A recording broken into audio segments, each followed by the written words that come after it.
Hi, Denise Gwen, reading aloud for you the last 2 chapters of my short story, The Greasy Spoon, chapters 55 and 56. Nick hustles out of the courthouse and keeps his head down, but nobody notices him, nobody stops him, and nobody talks to him. Everyone's out front watching this show. He walks out through the back door and stands on the back steps for a moment, absorbing the fresh, soothing warmth of the sun. It really is a glorious day. Maria sees him and jumps up and down in the seat and claps her hands as Nick walks up to the passenger side door, opens it, and gestures for her to climb out. She falls into his arms. "Come on," he said. "Let's get out of here." "Where we go?" He leads her to the Mercedes, clicks the key fob. The doors chirp unlocked. He opens the passenger side door and eases her inside, fastens the seatbelt for her, then walks around to the driver's side door and gets in. He climbs behind the wheel, starts the engine. It purrs like a cream-fed cat. He drives out of town. He gets onto Highway 46, heading west. Maria smiles at him through her tears. "You saved me," she says. I ain't so sure about that, honey."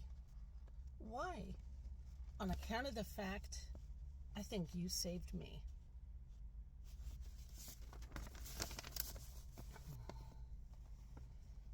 When they're halfway back to Cincinnati, Nick pulls off onto a dirt road and drives.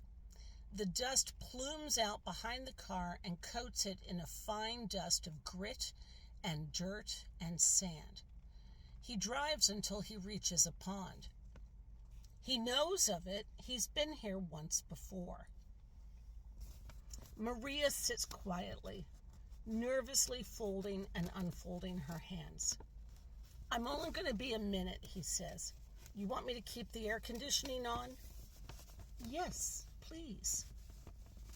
He climbs out of the car and walks over to the pond and pulls the judge's firearm out of his back left pocket and tosses it in.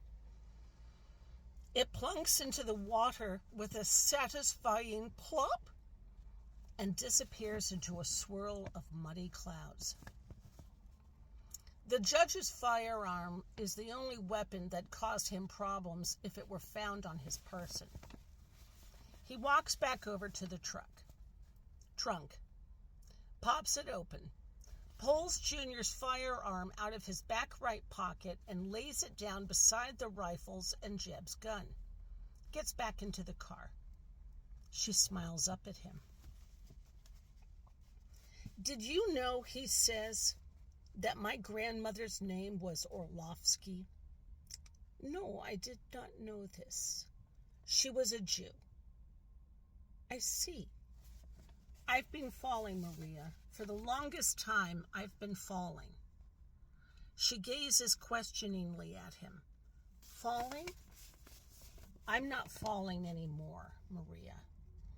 "See," she says, and places a soft hand on his right leg.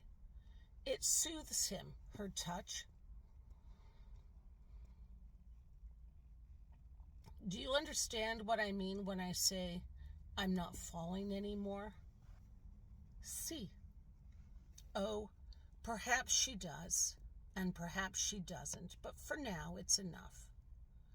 As his grandmother used to say, she'll figure it out in the fullness of time.